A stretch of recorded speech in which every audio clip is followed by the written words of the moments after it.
Hepinize merhabalar. Yeni bir videoya hoş geldiniz. Hepinizin bayramı mübarek olsun. Hepinizin bayramı kutlu olsun. İnşallah güzel bir bayram geçiriyorsunuzdur. İnşallah güzel bir bayram geçirirsiniz arkadaşlar. Böyle bir giriş yapalım, değil mi? Şimdi sizlere Diablo 4'te build nedir? Build nasıl yapılır ve build yaparken nelere dikkat etmeliyiz? Nasıl ilerlemeliyiz? Ondan bahsedeceğim. Yani baştan söylüyorum arkadaşlar, video uzun olabilir. Sonra bana demeyin videoyu işte boş boşuna uzun yapıyorsun demeyin. Çünkü build kısmı biraz ince detay gerektiren bir durum. Ondan dolayı size elimden geldiği kadar en doğru şekilde anlatmaya çalışacağım. Ondan dolayı da video uzun olabilir. Kusura bakmayın. Şimdi de diyeceksiniz boşu boşuna uzatıyorsun. Hala konuşuyorsun. Niye anlatmaya başlıyorsun diyebilirsiniz. Ne bileyim, seviyorum böyle konuşmayı. Ve kanalıma abone olmayı, videolarımı beğenmeyi unutmayın. Desteklerinizi bekliyorum. Şimdi bir tane abimiz bir yorum atmıştı. O yorumu, yani ben bu videosu gelsin mi demiştim. O da gelsin demiş. Ekstradan bu paylaşan siteler hangisi? Bir de işte karakterin hangi statları gelişmeli, item olarak hangi özellikleri alınmalı kısmı önemli. Bundan da bahseder misin diye yorum atmış önceden. Şimdi sizlere her şeye bahsedeceğim. Öncelikle burada işte build paylaşan siteler. Arkadaşlar Maxroll diye bir sitemiz var. Ya sitemiz demeyeyim, benim değil. Yanlış anlaşılma olmasın. Maxroll diye bir site var. Ben onun linkini aşağıya bırakırım. Orada build'leri paylaşıyorlar. Diablo 4 hakkında her şeyi paylaşıyorlar. Oradan bakabilirsiniz. Tamam. Şimdi gelelim konumuza. Şimdi şu üstündeki itemlerle direkt yapacağım bu build'i ama sizlere tamamen mantığını anlatarak, tamamen sizlere ben bunu niye yaptım, niye böyle yaptım, benim yaptığım bu build'i tamamen sizlere göstererek yapacağım. Şimdi ilk önce kafanızda bir plan oluşturmanız lazım. Nasıl bir plan? Ben hangi build'e gideceğim? Ben ne build'i yapacağım? Öncelikle bunu bir düşünün. Yani şöyle diyeyim. Şimdi Rogue için söylüyorum bunu. Şimdi bunun çekirdek yetenekleri var. Örnek veriyorum, sen dönem bıçakları seviyorsun. Sen bu build'i yapmak istiyorsun. Buna göre statlar, işte paragon vereceğin şeyleri seçmen lazım. Veya hızlı atışı seviyorsun. Buna göre vermen lazım. O yüzden öncelikle kullanacağın yetenek hangisi ise ona göre bir temelini atman lazım. Onu söyleyeyim öncelikle. Şimdi benim yapacağım bu, yani benim şu anki temel mantığım, şöyle geleyim yetenek ağacına. Ben hızlı atış ve delici atış yapacağım. Niye? Hızlı atış yapma sebebim bossları daha seri kesebilmem için. Delici atış yapma sebebim ise zindan dönerken daha seri dönebilmem için. Bu ikisini yapacağım. Peki bu ikisini neden seçiyorum? Seçme sebebim ise burada aşağıda ekstra yetenekler var. Ben bu yeteneklerle buradaki iki yeteneği kombolayarak mükemmel bir build çıkaracağız inşallah. Bakalım. Bakalım. Şimdi gelelim yetenek ağacına. Önce siz yetenek ağacını ayarlayın arkadaşlar. Bu build'e karar verin. Ondan sonra itemleri ona göre dizmeye başlayın. Veya aşağısındaki aspektleri de ona göre atmaya başlayın. Yani ona göre ayarlayın aspektleri, özellikleri. Ona da geleceğiz, değineceğiz arkadaşlar. Şimdi ilk olarak şuraya gelelim. Yetenek ağacı. Dele veriyorum. Niye dele veriyorum? Del daha seri atıyor arkadaşlar ve daha seri attığı için bizim şurada bir combo puanımız var. Tamam mı? Bu combo puanı tam yüke ulaştığı zaman çekirdek yetenekleri ilave hasar veriyor. O yüzden ben burada deli kullanıyorum. Daha seri atayım ve combo puanını daha seri topluyorum diye. Her yetenek için hangi itemi niye aldığımı onu anlatarak gideyim. Şimdi dele bu yüzden veriyorum. Bir de ekstrada itemlerimde şöyle bir kanama diye hançer var. Bu hançeri takma sebebim ise çekirdek yetenekleri, yani 3 combo puanı harcadığı zaman, yani çekirdek yeteneğimiz 3 combo puanı harcadığı zaman %30 arttırılmış hasar veriyor. Bir de ekstradan combo puanını biraz daha hızlı dolduruyor bu. O yüzden kanama bıçağını seçtim. Bunu seçme sebebim buradaki işte temel yetenekteki combo puanını daha hızlı, daha seri stackleyebilmek için. Tamam. İlkimiz bu. Gelelim aşağıya. Burada direkt hızlı atışı fullliyoruz, beşliyoruz. Buna veriyoruz. Geldik buraya.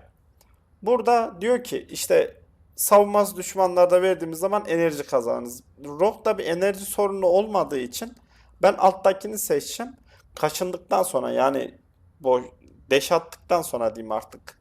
Kritik vuruş hasarı veriyor arkadaşlar 5 saniye boyunca. Tamam, o yüzden bunu böyle verdik. Sonraki yeteneğimiz delici atış. Bunu da dedik fullliyoruz. Bunu da böyle verdik. Burada diyor ki işte tam enerjiyle kullanıldığında delici atış tüm düşmanları 3 saniyenin %50 yavaşlatır. Ayrıca seçkinleri yere serer diyor, düşürür diyor. Burada ise delici atış kritik vuruş ihtimali bulunur diyor. Bizim zaten kritik vuruş ihtimalimiz güzel olacak. Yani güzel olacak. Ondan dolayı buna veriyoruz arkadaşlar. Şimdi geldik buradaki pasiflere. Bu pasifler önemli arkadaşlar. Çünkü her pasif işte bazı özellikleri, şuradaki yetenekleri hepsini stekliyor. O yüzden pasifler önemli. Şimdi burada hasar azaltma. Bizim karakterimiz hayatta kalsın diye hasar azaltmayı da fullliyoruz. Sonra burada da diyor ki işte yakındaki düşmanlara karşı kritik vuruşlar %85 oranında can yeniler. Can çalmamız da olsun. Eğer siz hareket hızı istiyorsanız buna verin. Ben hareket hızı o kadar istemiyorum. O yüzden şimdilik orayı boş bıraktım. Şimdi biz biraz daha seri rogue olduğumuz için hani anlık hasar yiyebileceğimiz için biraz daha mobilitimiz yüksek olsun diye atılı açıyorum arkadaşlar. Buradan buna zaten mecbur vermemiz lazım. Buradan düşmanın içinden geçtiğiniz zaman şey yapıyor, afallatıyor. Ekstradan zaten yavaşlamış tüm düşmanlara 2 saniyeliğine afallatır diyor. Buradaki şey ne yapıyordu? Tüm düşmanları yavaşlatıyor muydu? Delici atış yavaşlatıyordu. Burada o yavaşlatan düşmanların içinde deş attığımız zaman onlara ekstradan da afallatacağız. Tamam. Sonra hasar için burayı full veriyoruz. Hasar için. Buraya vermiyoruz. Çünkü gerek yok. Şu anki gideceğimiz build de oraya gerek yok.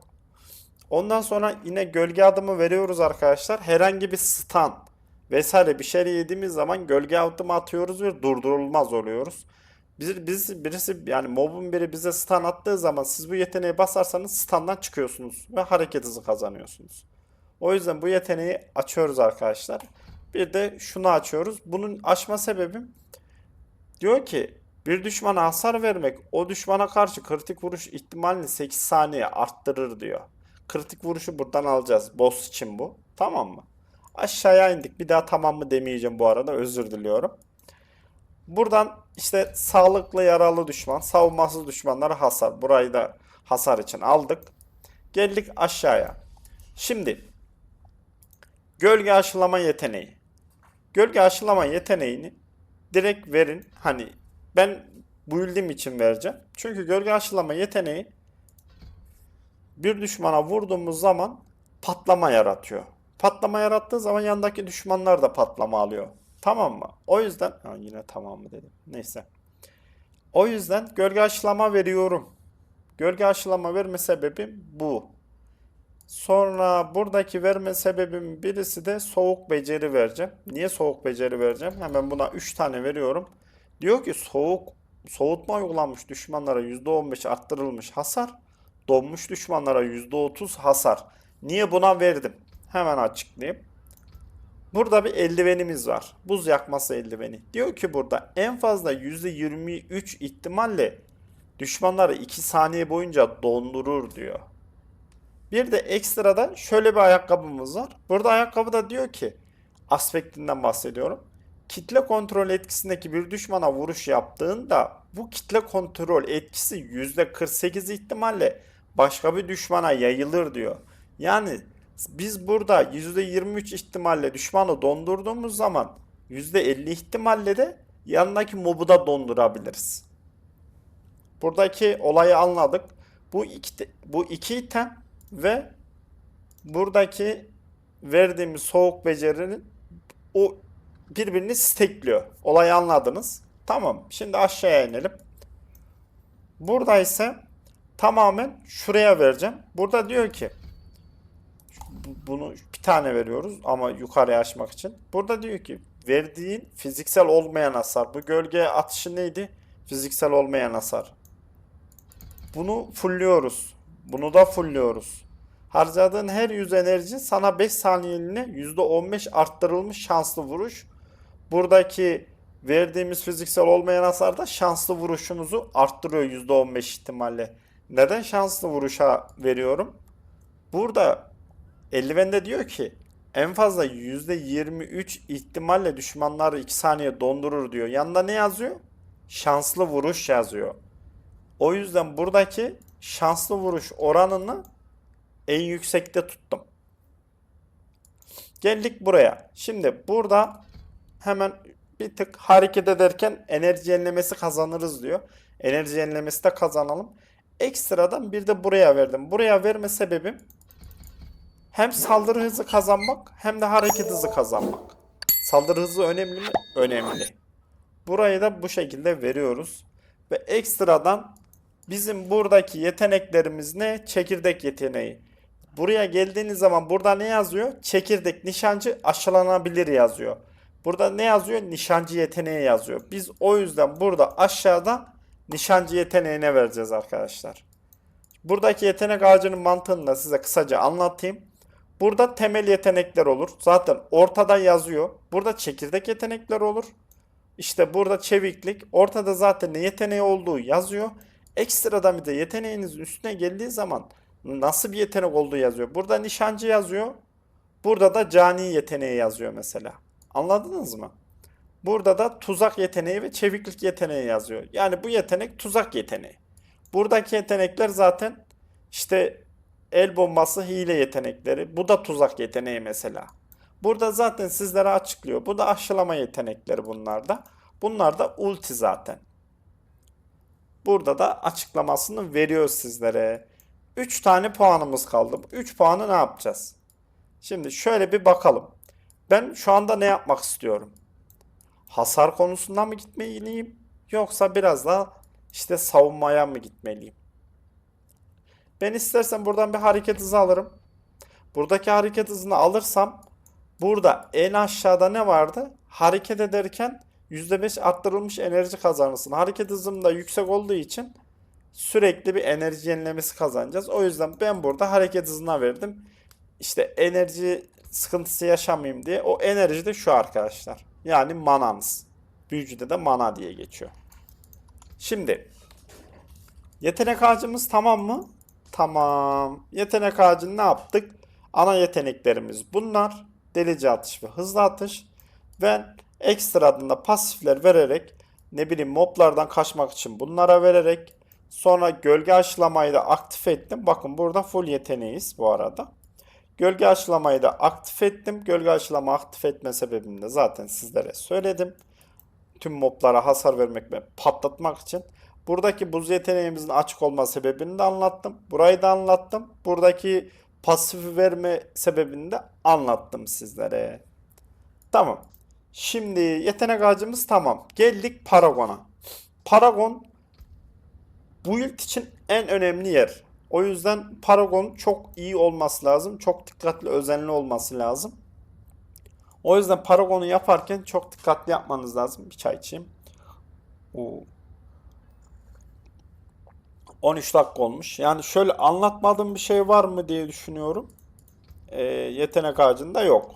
Anlattım yani her şeyi. Mantığını anlattım. Neden neye çıktığımı anlattım. Tamam. Şimdi geldik Paragon'a. İtemlere en son geleceğim. Hepsinin işte zaten yetenek ağacıyla neyi stacklediğimizi anlattım. Ekstra olan şeyler zaten şöyle şunu şöyle anlatsam güzel olur. Ama bunu şöyle yapalım. Ben buradaki itemleri anlatırken aspekti niye attığımı da buradaki yetenek ağacından da sizlere gösteririm. Öyle daha anlaşılır olur. Kafanız hiç karışmasın. Şimdi geldik Paragon'a. Dediğim gibi Paragon çok önemli arkadaşlar. Şurada kendimi kapatayım. Şöyle. Şimdi burada kuvvet var. Bu her karakterde buradaki statların verdiği özellikler değişir. Mesela zekada bende kritik vuruş ihtimali tüm elementlere direnç yazar. Büyücüde ise zekada şey yazar. Yetenek hasar artışı yazar. O karakterden karaktere göre değişir. Onu söyleyeyim. Şimdi burada kuvvet yazıyor. Kuvvet bizim Rogue'a ne veriyormuş? Kaynak üretim artışı artı zırh veriyormuş.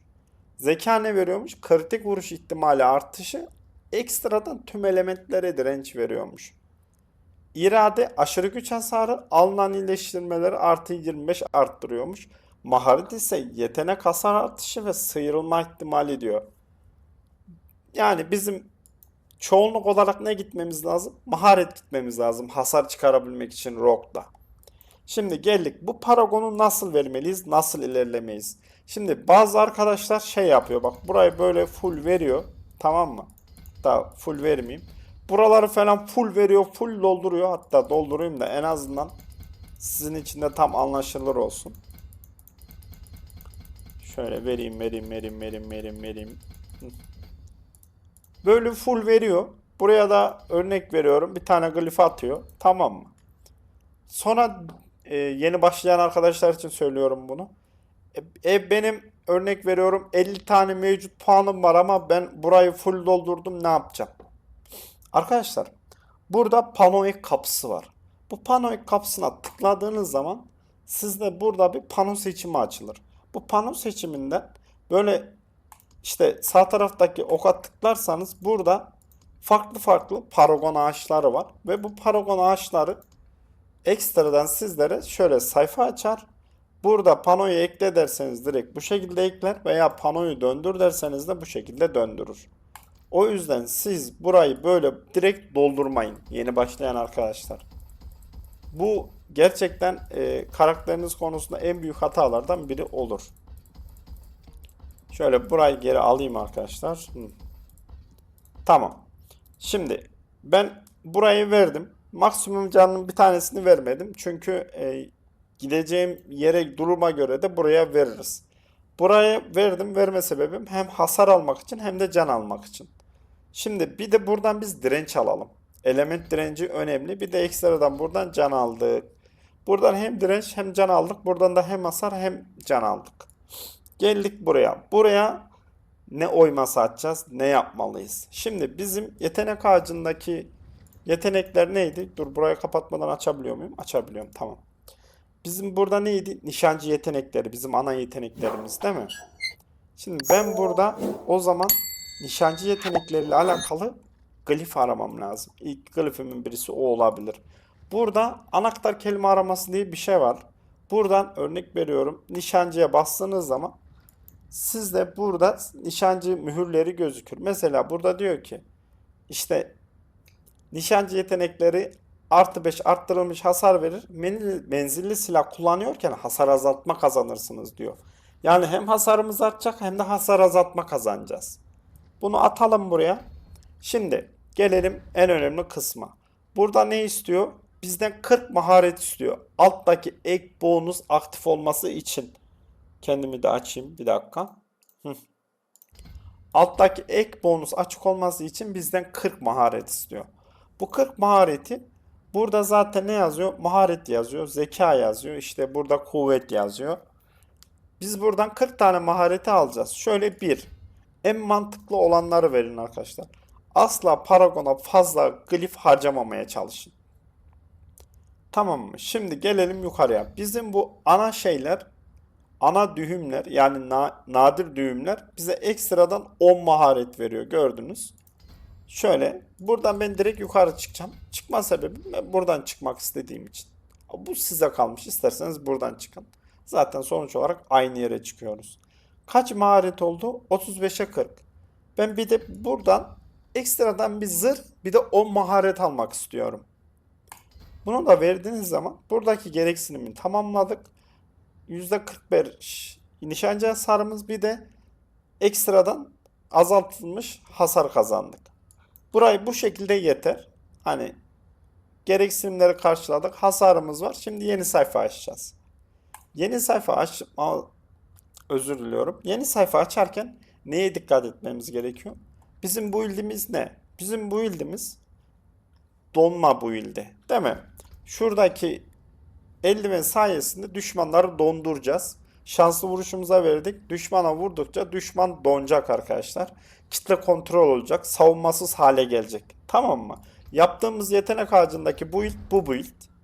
Ve biz ekstradan şu pano seçiminde yaptığımız build'e göre gitmemiz lazım. Şimdi biz şöyle okuduğumuz zaman Mesela bu ulti yeteneğiyle hasar veriyor. Biz ulti yeteneğimiz var mı yetenek ağacında? Yok. O yüzden bunu aktif etmeyin. Yani gerek yok. Alttaki özellikler de var mesela. Hani gerek yok. Anladınız mı? O yüzden bize ne lazım? Biz ne yapıyorduk? Kitle kontrol yapıyorduk. O yüzden bizim burada bak ucuz hamle diye bir şey var. Diyor ki yakındaki kitle kontrol etkisindeki düşmanlara artı 5 hasar verirsin. Arttırılmış hasar en fazla %25x hasar olur.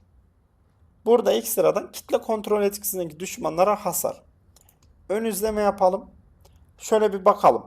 Şimdi en mantıklı olan ne? Mesela ben bu paragonu böyle verirsem ben mesela bunu da açmam lazım. Çünkü kitle kontrol etkisine ekstra hasar vermek istiyorum.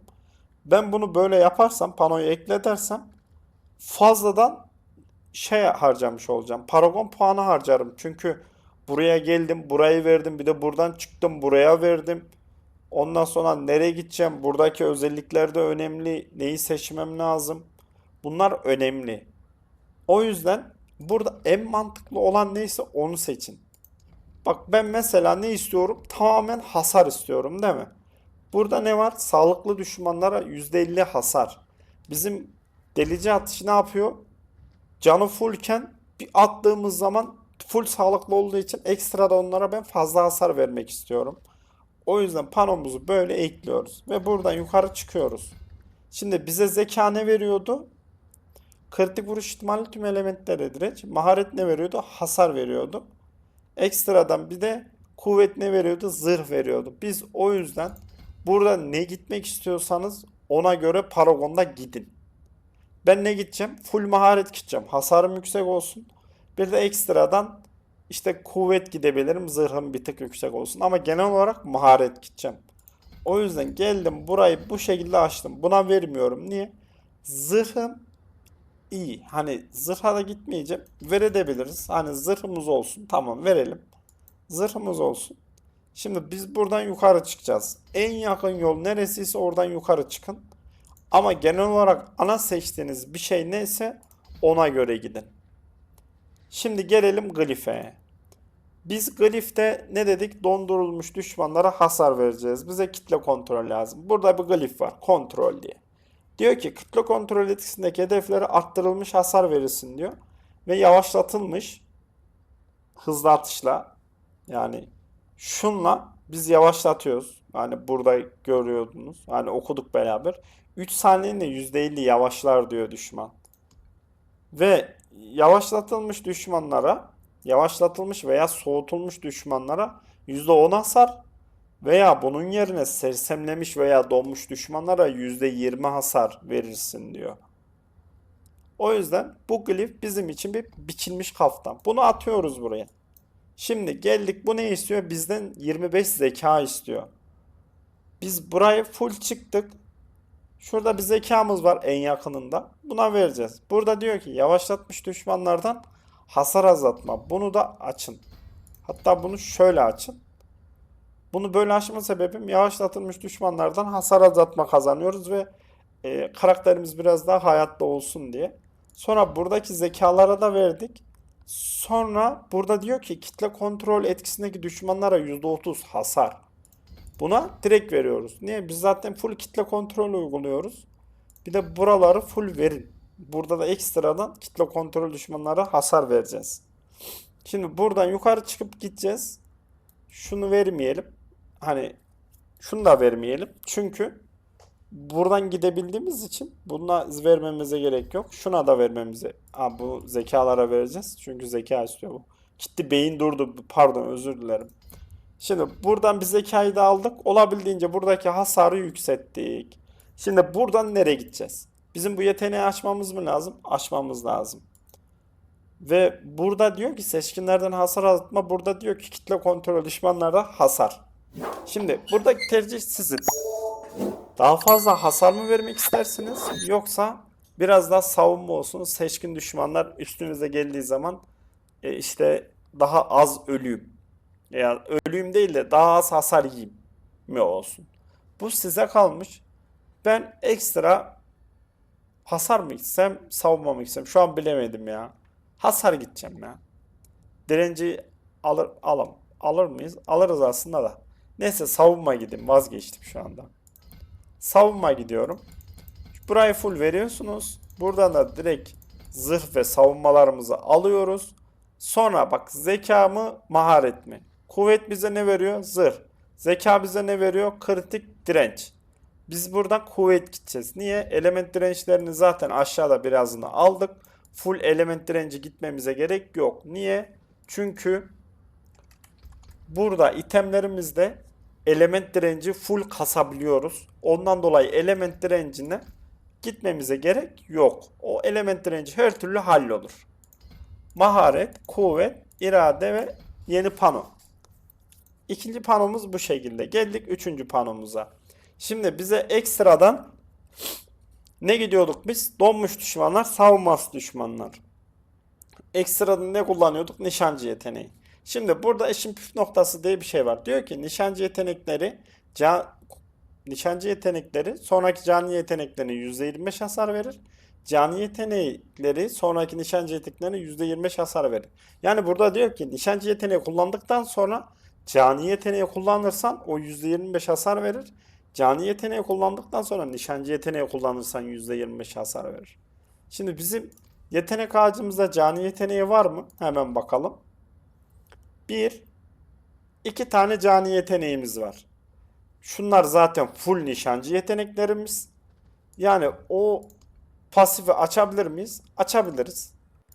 Bu isteğe bağlı. İsterseniz açmayabilirsiniz. Bu arada dur onu iptal edelim. İsterseniz bunu açmayabilirsiniz. Burada diyor ki bak seçkinlere hasar ekstradan zırh diyor. Bu panoyu kesin yapacağız. Burada ekstradan da kritik vuruş hasarı ve fiziksel hasar diyor. Bunu alacağız. Niye? Biz fiziksel hasar vuracağız arkadaşlar. Pano seçimimiz böyle mi olsun? Böyle olsun. Neden böyle olsun? Buradan gelip burayı vereceğim. Buradan gelip glifi açtıktan sonra burada da uzaktaki düşmanlara hasar, uzaktaki düşmanlardan hasar azaltma alacağız. Niye? Biz bowl'la oynuyoruz ve düşmanlara uzaktan vuracağımız için onlara ekstradan hasar çıkaracağız. O yüzden panoyu bu şekilde ekliyoruz. Şu anahtar kelimeyi kapatayım. Şimdi geldik buraya. Burada nasıl ilerlemeniz gerekiyor? Biz ne gidiyorduk? Maharet artı kuvvet. Kuvvet miydi? Evet, kuvvet gidiyorduk. Şimdi burayı bu şekilde gidip buradan full aşağıya iniyoruz. Bakın farkındaysanız full maharet ve kuvvet aldım.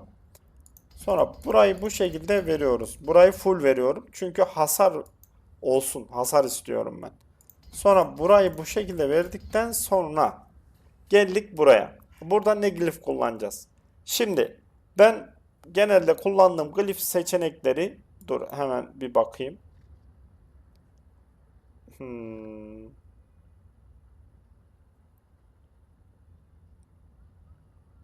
Tamam. Şimdi biz ekstradan fiziksel hasar gidiyoruz. Doğru muyum arkadaşlar? Şimdi burada gurur diye bir glifimiz var. Diyor ki menzildeki tüm nadir düğümlere %100 bonus verir. Ek bonus yapılırsa sağlıklı veya yaralı düşmanlara %13 fiziksel hasar verir diyor. Şimdi bunu attım. Niye bu glifi kullanıyorum? Öncelikle onu söyleyeyim. Bu kuvvet istiyor. Hemen şöyle şuradan kuvvetimizi alalım. Şuradan şöyle ilerledik mi kaç oldu? 19. Böyle kaç oldu? 29. Tamam. Bunun kuvvetini daha fazla vermeye gerek yok. Şu %100 bonus verenlerin kuvvetini. Çünkü fazla bir yani ekstra bonus vermiyor. Bak ben 34 oldu. Üstteki hala seçkinlere karşı 16 hasar.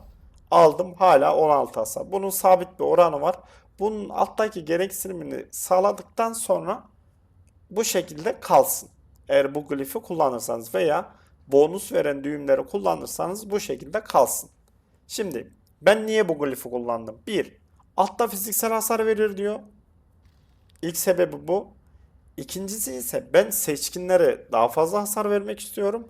Bir de benim zırhım daha çok olsun diye ekstradan burada zırh ve seçkinlere hasar aldım. Şimdi buradan devam edelim. Bir de şöyle bir durum var. Bonus yazıyor ya bunu da anlatayım. Gereksinimler karşılanırsa fazladan seçkinlere artı 32 hasar. Burada ne istiyor? Zeka istiyor. O yüzden bu önemli olan şeylerin gereksinimlerini tamamlayın arkadaşlar.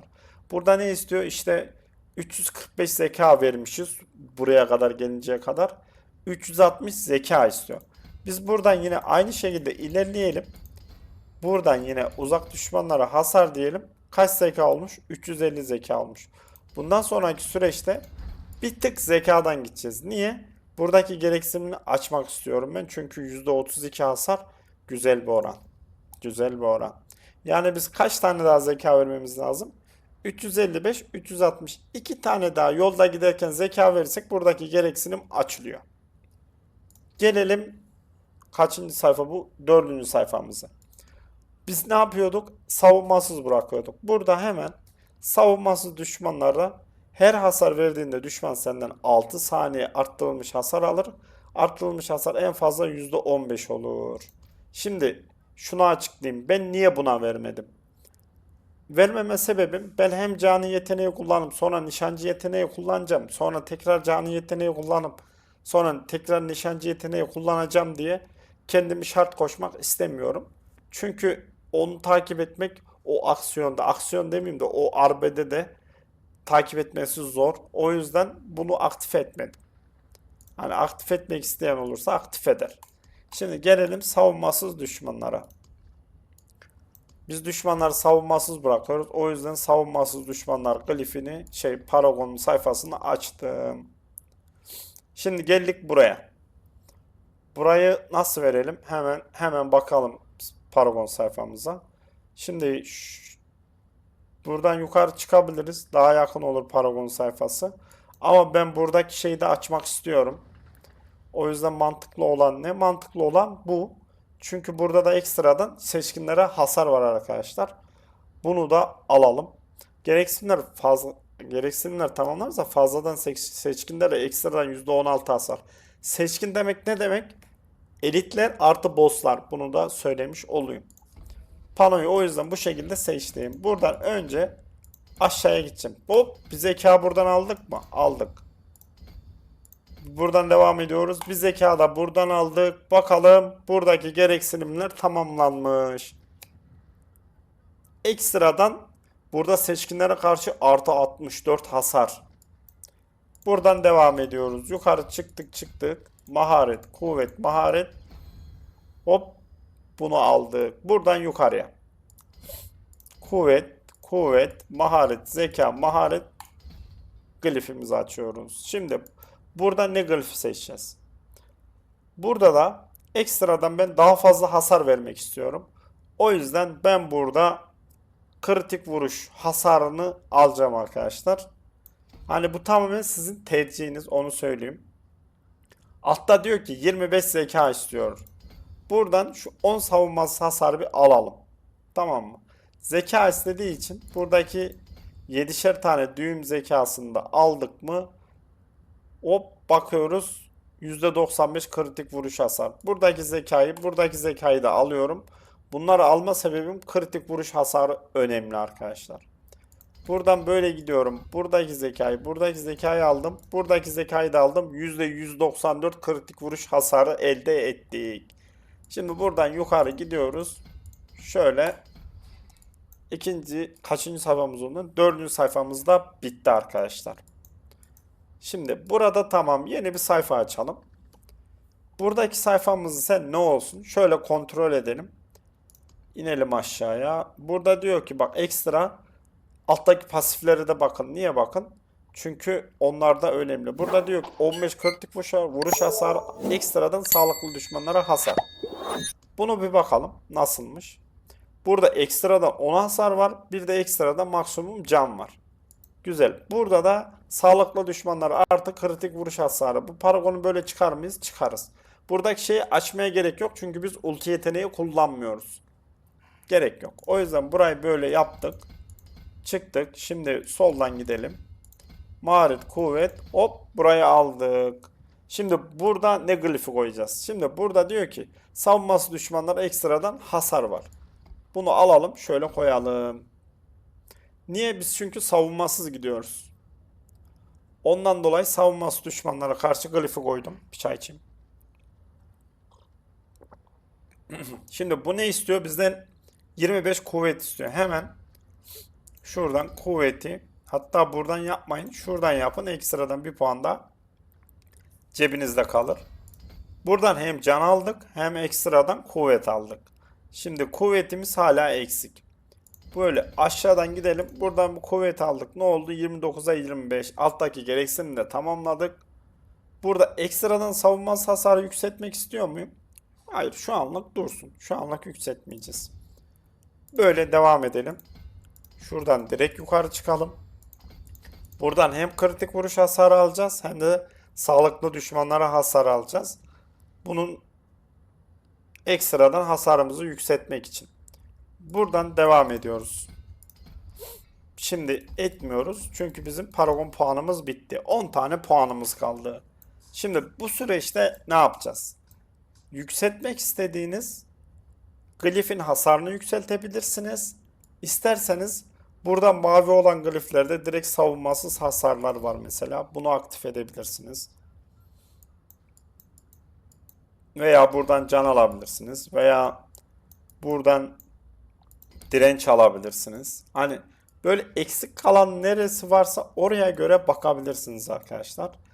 Burada diyor şurada mesela ne istiyordu? Ekstradan nişancı yeteneklerine hasarı da şöyle alabiliriz mesela. Bu da önemli. Tamam. Paragon ağacımız da bitti. Şimdi gelelim itemlere. Buradaki mantığı anladınız değil mi arkadaşlar? Şimdi yetenek ağacımı yaptım. Yetenek ağacımda bu build belirledim. Ve belirlediğim build şu iki yetenek elemental olarak da üstümdeki eldiven için dondur hasarını seçtim kendimce. Ve tüm mobları dondurmak için burada şanslı vuruşu aktif ettim. Ve donmuş mobları patlatmak için burada gölge aşılamayı seçtim. Ama bizim yaptığımız build genel olarak fiziksel hasar. Çünkü bak, hızlı atış en altta ne yazıyor? Fiziksel hasar yazıyor. Bunun en altta ne yazıyor? Fiziksel hasar yazıyor. Anladınız? Şimdi yetenek ağacını öyle yaptık. Mükemmelliyet ağacının da yapma mantığını, işte yetenek ağacımızda amacımız neydi? Savunması düşmanlara hasar, kitle kontrolü düşmanlara hasardı. Ona göre de paragon ağacımıza çıktık. Ekstradan işte burada mahareti çok çıktım. Ondan sonra işte kuvveti çok çıktım. Zırhım olsun diye. Bir de ekstradan zekaya verdim. Dirençle kritik vuruş ihtimalim olsun. Bir de şuradaki en alttaki pasifi aktif etmek için. Okey. Şimdi şöyle anlatayım. Buraya kadar izleyen, dinleyenler için şu anki vereceğim bilgiler önemli. Aslında diğerleri de önemli de.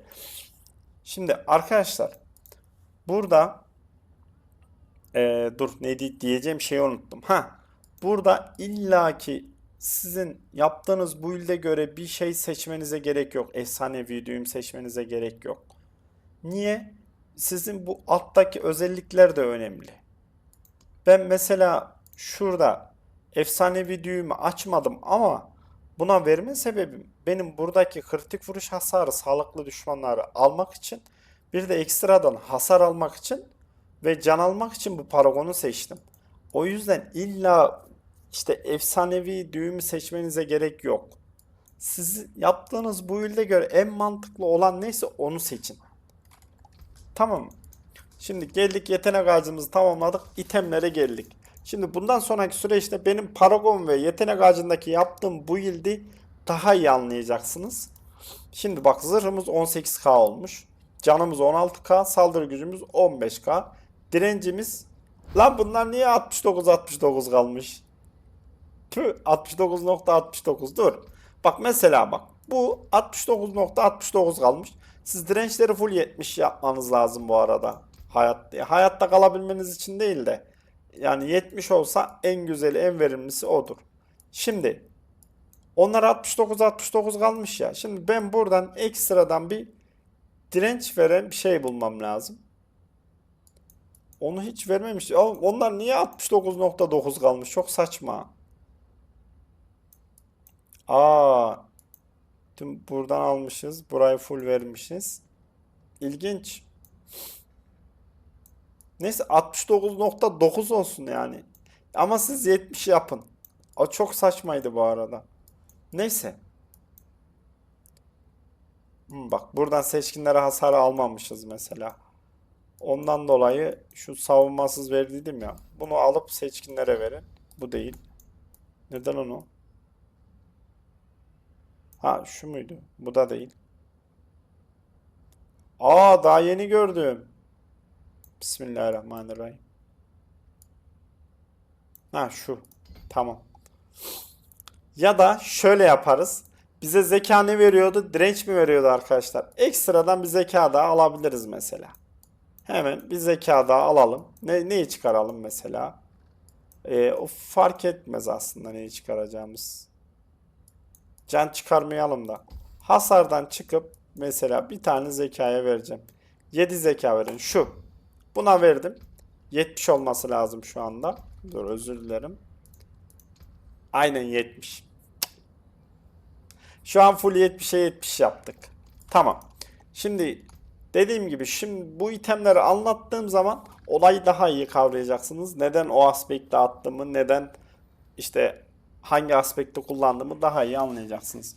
Öncelikle soytarı arması. Arkadaşlar bu Harley Quinn'i bulun, düşürün. Duriel'den düşüyor bu. Duriel şurada, bu ve bunun istediği malzemelerde şu ikisi zaten bu bosslar ve lokasyonlar için özel videom var YouTube'da. Onu izleyerek Duriel'i nasıl kesersiniz, onun hakkında bilgi edinebilirsiniz.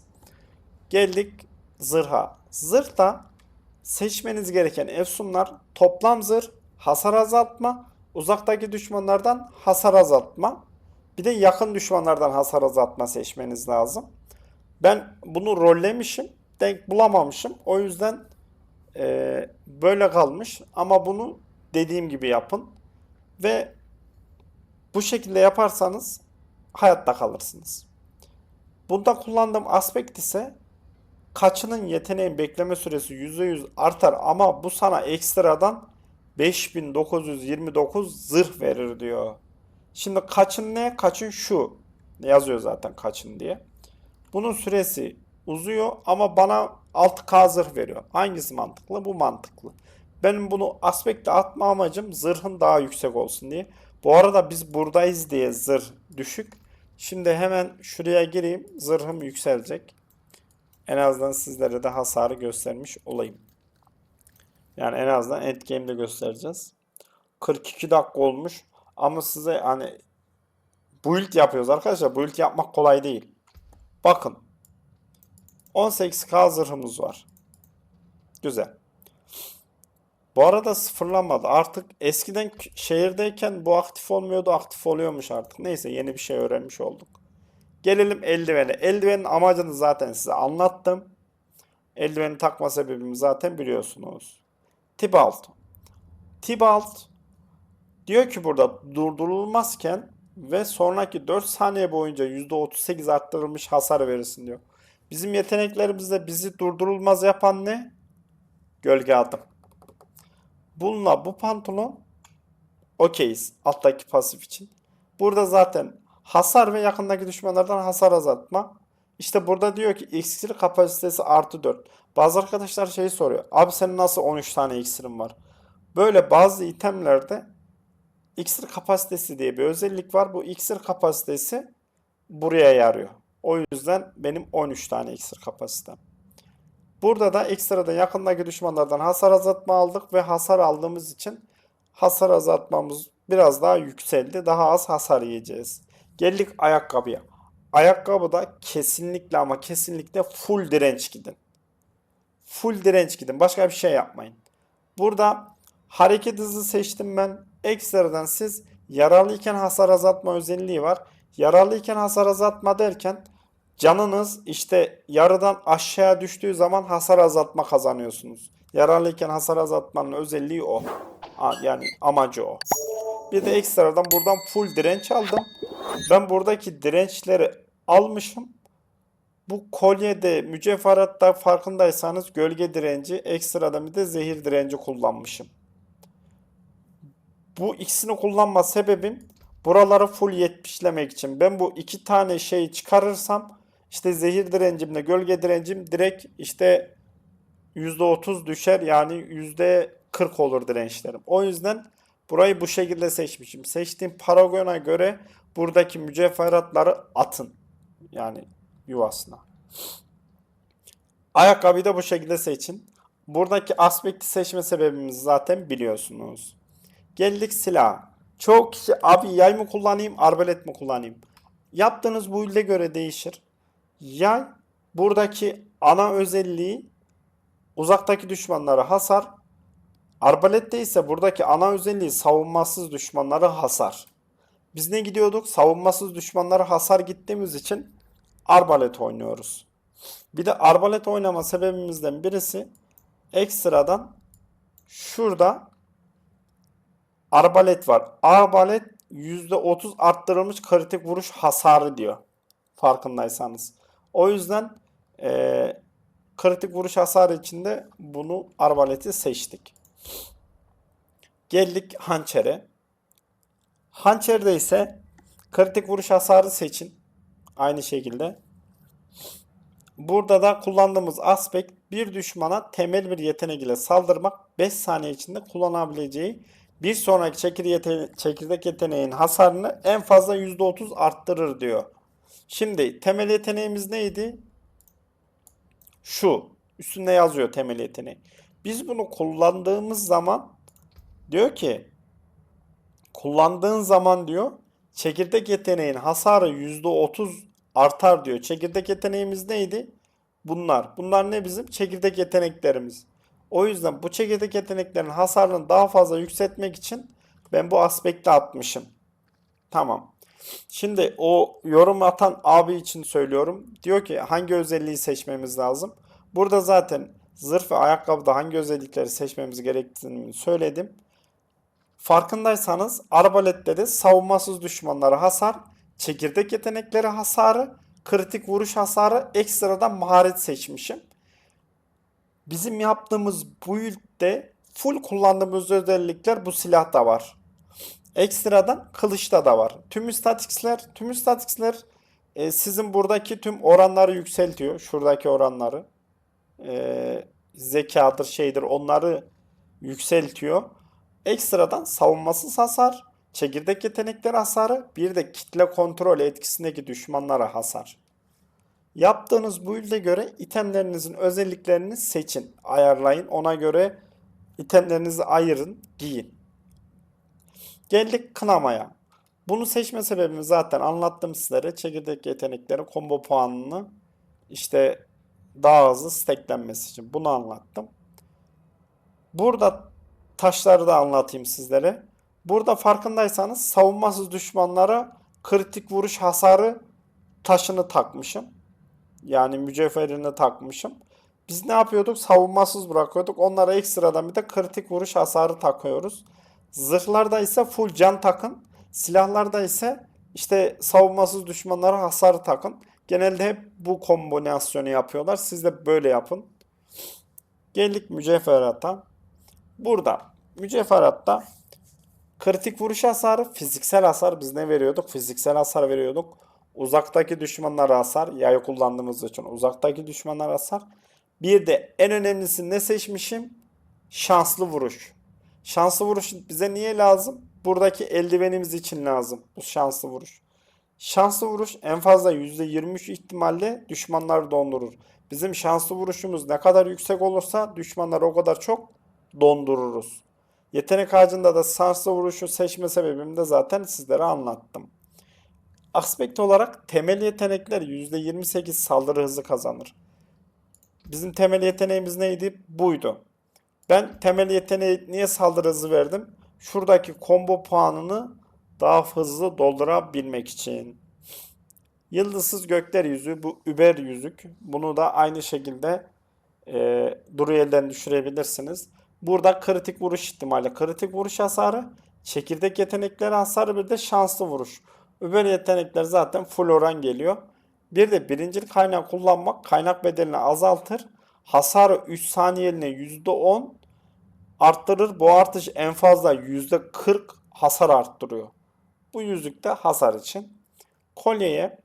Kolyede açıkçası benim kolyem kötü. kötü olmasının sebebi ilk başta aşılama yeteneği var mesela. Biz aşılama yeteneği kullanıyoruz mu? Kullanıyoruz. Hani buna faydası olur mu? İlla ki olur. Ama tabii bu aşılama yeteneği olması daha iyi olur mu? Daha iyi olurdu. Ekstradan menzilli silahlar için hasar, toplam zırh ve kolyede ekstradan hasar azaltma ve toplam zırh alın. Onlar gerçekten faydasını görürsünüz. Bir de silah ustalığı pasifi. Artı 3 diyor. Silah ustalığı pasifi ne? Bir bakalım hemen. Açtık yetenek ağacını. Şu pasifler şunlar. Bakıyorum bu değil, bu değil, bunlar değil. Bu. Silah ustalığı pasifi bu arkadaşlar. Bu ekstradan bize 3 puan daha getirdiği için buradaki hasarları da bir 3 puan daha arttırıyor. Yani 2 kademe daha arttırıyor. 2 katı oluyor yani öyle diyeyim sizlere.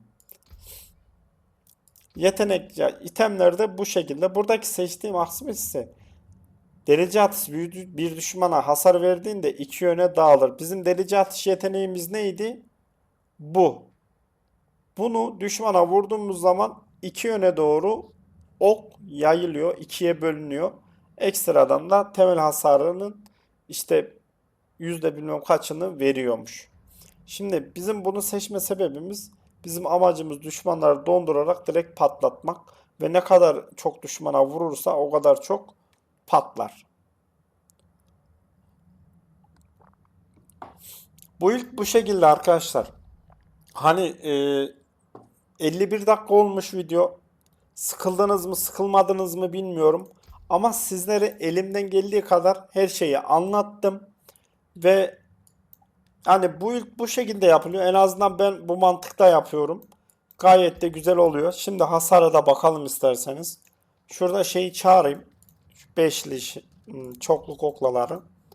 Şimdi biz tamamen ne geldik? Donma vesaire geldik. Bakalım.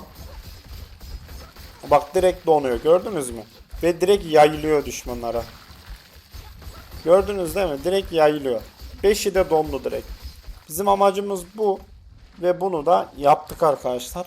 Mobun üstünde göstereyim. Şöyle herhangi bir dur. Şuna girmeyeyim de.